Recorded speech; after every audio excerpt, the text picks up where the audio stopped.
We look up at the sky and imagine our lives floating in a magical, invisible realm we call the cloud.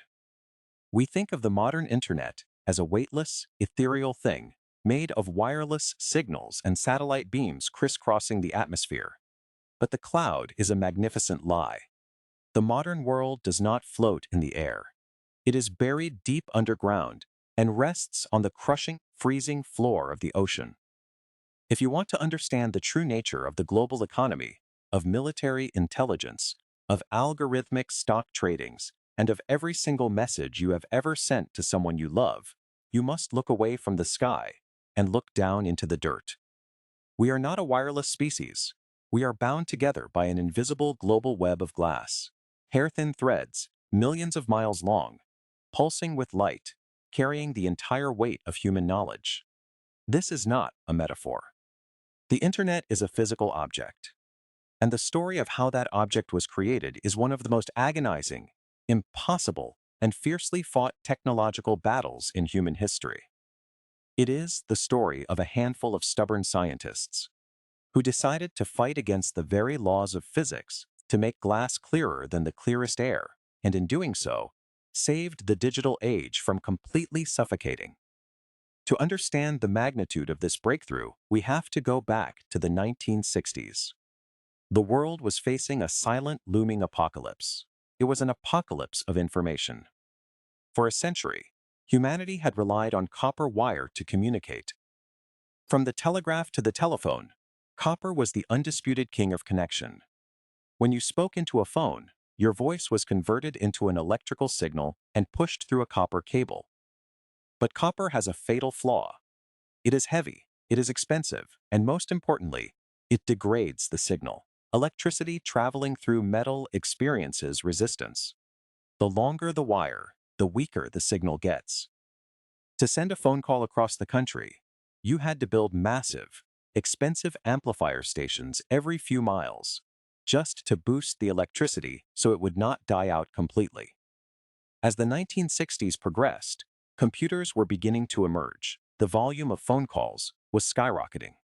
The giant telecommunications monopolies, particularly the leviathan known as Bell Labs and AT, realized they were running out of space.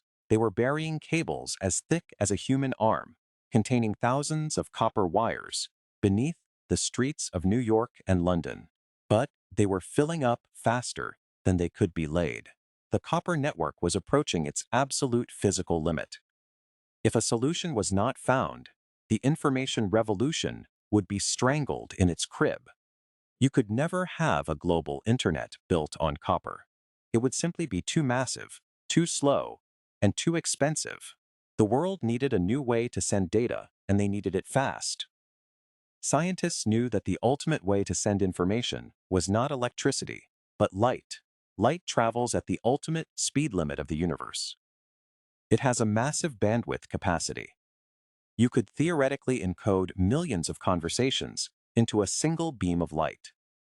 But there was a catastrophic, seemingly unsolvable problem.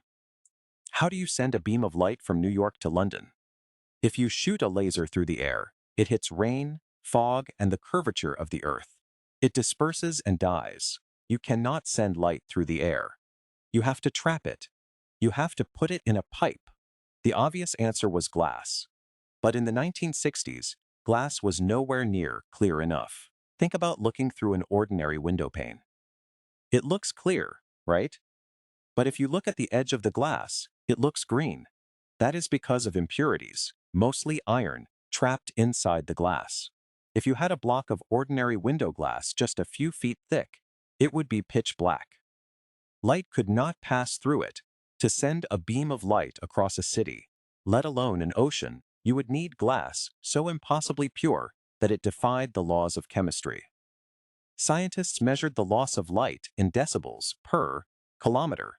For light communication to be even theoretically possible, they needed a glass that lost only 20 decibels of light per kilometer. To put that in perspective, the very best, clearest optical glass in the world, at that time, the kind used in high-end microscopes and military periscopes, lost about 1,000 decibels per kilometer. Asking for a 20 decibel glass was like asking someone to run a 1-second mile. It was practically laughed out of every laboratory in the world. Enter Charles Cow. Cow was a brilliant, quietly visionary physicist working in England. In 1966, Cow published a theoretical paper that would eventually win him the Nobel Prize. He calculated the exact mathematical properties of light traveling through glass. He made a bold, controversial claim. He stated that the 1,000 decibel limit was not a fundamental law of nature. It was just bad manufacturing. He claimed that if someone could figure out how to remove the microscopic impurities from the glass, specifically the iron and copper ions, down to a few parts per million, you could achieve the holy grail of 20 decibels. You could create a glass thread that would carry a pulse of light for miles without losing its strength. When Cow presented his paper, the scientific community largely ignored it. The experts at Bell Labs, the undisputed masters of communication, thought it was a lovely academic fantasy. They believed that manufacturing glass of that purity was industrially impossible. Instead, Bell Labs poured millions of dollars into bizarre, desperate alternatives. They tried building massive hollow underground pipes with mirrors on the inside to bounce lasers back and forth. It was a logistical nightmare, but 300 miles away from the arrogance of Bell Labs, in a small town in upstate New York, a modest company known mostly for making Pyrex baking dishes decided to take the ultimate gamble. This was the Corning Glass Works. Corning had a small, elite research division, and the director of that division, a man named Bill Armistead, read Charles Cow's paper. Armistead was a maverick. He believed in taking massive, long-term risks. He assembled a team of 3 remarkable men.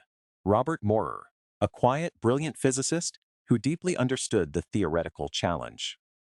Donald Keck, an energetic, relentless young researcher with a talent for building completely new testing equipment. And Peter Schultz, a brilliant chemist who understood the atomic structure of materials. Armistead gave them an impossible mission. He told them to ignore what the rest of the world was doing. He told them to make the purest glass in the history of the universe. The journey that followed was a grueling, agonizing descent into the microscopic realm. For years, Maurer, Keck, and Schultz lived in a state of perpetual failure. The process of making glass traditionally involved melting sand in a giant crucible, but every time they melted sand, the crucible itself would contaminate the glass with impurities. They realized that you could not make this glass by melting it. You had to grow it. You had to build it atom by atom from vapor. They began experimenting with a terrifying process using highly volatile chemicals. They took silicon tetrachloride, a liquid that instantly turns into a highly corrosive, toxic gas when exposed to air. They pumped this gas through a blazing hot flame. The flame would strip away the chlorine and leave behind microscopic, incredibly pure particles of silicon dioxide. Basically, they were creating pure glass soot. They would catch this soot on a spinning rod, layer by layer, building up a porous, chalky tube. Then, they would slide this chalky tube into a massive furnace and bake it until the soot melted together, consolidating into a solid, clear glass rod. They would then take this rod, heat the tip until it was molten, and pull it down into a thread as thin as a human hair. It was a process of nightmarish difficulty. Day after day, week after week, the glass would crack, it would shatter, it would come out cloudy. Sometimes the pulling machine would jam, and molten glass would spray across the laboratory. The emotional toll was staggering. They were burning through Corning's research budget. The executives were getting nervous. The whispers in the industry were that Corning was throwing money into a black hole. Bell Labs was still laughing at them. Donald Keck would meticulously test every single fiber they produced, measuring the light loss. 1,000 decibels, 800 decibels, 500 decibels. They were making progress, but the 20 decibel holy grail felt hopelessly out of reach. The pressure was mounting. They needed to trap the light inside the fiber so it would not leak out the sides. To do this, They needed a core of glass with a slightly different refractive index than the outer layer. They tried doping the inner core with titanium, but titanium, under the immense heat of the furnace, would undergo a subtle chemical change, turning slightly blue, and blue absorbs light. The titanium was killing the signal. They were trapped in a paradox. The very chemical they needed to guide the light was the chemical destroying it. They had to scrap years of work and start over. Peter Schultz, the chemist, proposed a radical idea: drop the titanium, use germanium instead. Germanium was an obscure element, difficult to work with, but Schultz theorized it would not change color in the heat. It was a massive leap of faith. They rebuilt their entire process. They adjusted the incredibly delicate flow of toxic gases. They tweaked the temperature of the flames. Not. Then came a sweltering day in August, 1970. They had produced a new batch of fiber using the germanium process.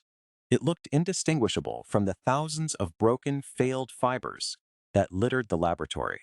Donald Keck took a piece of this new fiber. He carefully aligned it in his testing apparatus, a laser setup he had built himself, because no commercial equipment existed that could measure light this faint. He turned on the laser. He leaned in to look at the reading on his instruments. He expected to see another failure. He expected to see a reading of hundreds of decibels. But as he looked at the dial, his heart stopped. The needle dropped. It dropped past 100. It dropped past 50. It dropped past 30. It settled at 17. 17 decibels per kilometer. Keck stared at the machine, unable to process what he was seeing. He checked the calibration. He checked the connections. He ran the test again. It was still 17. He had not just reached the 20 decibel barrier. He had smashed it. He grabbed his lab notebook, a simple, incredibly important historical document, and he wrote the word whoopee across the page. It was a moment of pure, unadulterated human triumph. Maurer, Keck, and Schultz had done the impossible. They had created a material so pure that if the deepest ocean on Earth were made of this glass, you could stand on a boat, look down, and see the sand on the bottom as clearly as if you were looking through the air. They had built the physical foundation of the future. But the victory was only the beginning of a massive, silent war. When Corning announced their breakthrough, the telecom giants, especially Bell Labs, were stunned. They had been beaten by a Pyrex company. But AT still controlled the telephone network, and they were not going to easily hand over the future to an outsider. What followed was a brutal decade of corporate maneuvering, patent battles, and a desperate race to commercialize the technology. Corning had the pure glass, but they needed lasers small enough and reliable enough to pulse the light. And they needed a way to manufacture the fiber on an industrial scale. The race was on. It took years of agonizing engineering, but eventually, the sheer superiority of optical fiber became undeniable. The copper wall was crumbling. The true climax of this story, the moment when this technology truly wrapped its arms around the globe, happened under the ocean. In the 1980s, the world's telecommunication companies realized that to truly connect the continents, they had to lay fiber optic cables across the bottom of the Atlantic. It was a monumental engineering feat, rivaling the building of the pyramids.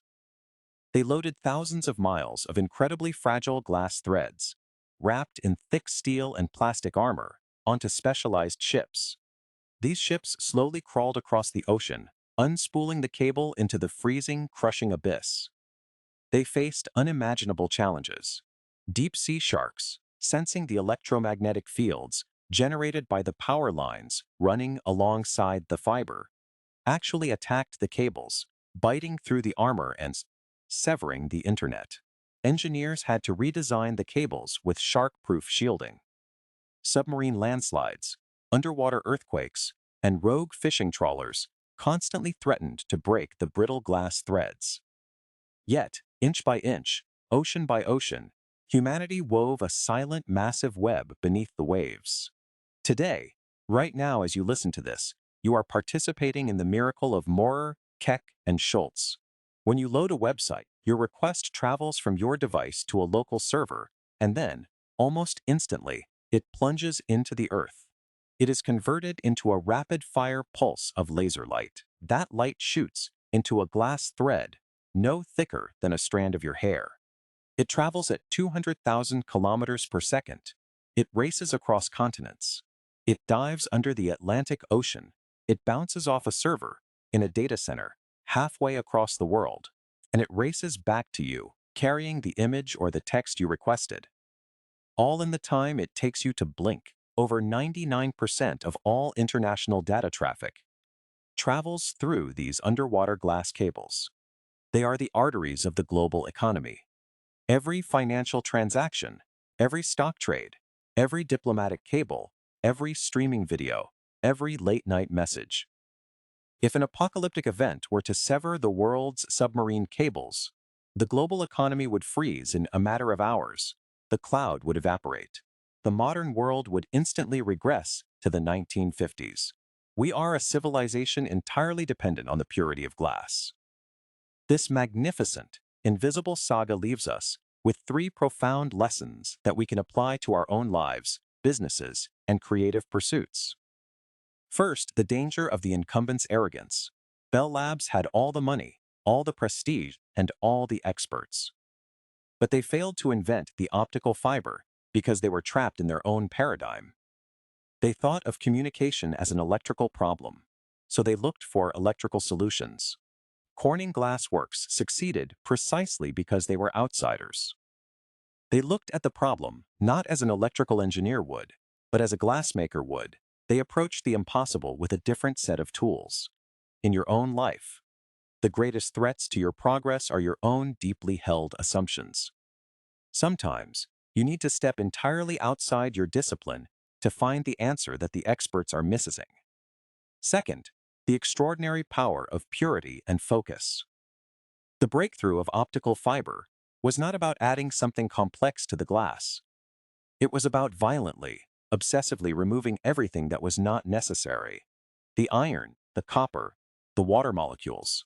Maurer, Keck, and Schultz had to remove the noise to let the signal through. In a modern world absolutely drowning in distraction, scattered energy, and endless noise, this is a powerful metaphor. The most effective businesses and the most fulfilled individuals are those who ruthlessly remove the impurities from their focus. Success is rarely about adding more tasks, it is about stripping away the non-essential until only the pure, unbroken signal of your main goal remains. Third, the profound reality that the abstract relies on the physical. We have become obsessed with the digital, the ethereal, the idea of software and the cloud. We forget that every abstract thought, every line of code, every virtual currency must eventually touch the physical earth. It must travel through a physical wire. It must be stored on a physical spinning disk in a massive, air-conditioned warehouse. Never lose sight of the physical foundations of your work. The grandest, most abstract visions are only as strong as the tangible, unglamorous mechanics that hold them up. We live our lives staring at glowing rectangles, completely oblivious to the leviathan sleeping beneath the ocean. We are connected by a mathematical miracle made manifest in melted sand. The next time you send a message across the world, take a fraction of a second to respect the journey it takes. Visualize that tiny pulse of light racing through the cold, dark abyss of the sea, held safe by an impossibly pure thread of glass. If you found this deep dive into the hidden machinery of our world as fascinating as I do, please hit that like button, subscribe to the channel, and check out my other videos where we peel back the layers of history to reveal the invisible forces that shape our reality. Thank you so much for listening, and I will see you in the next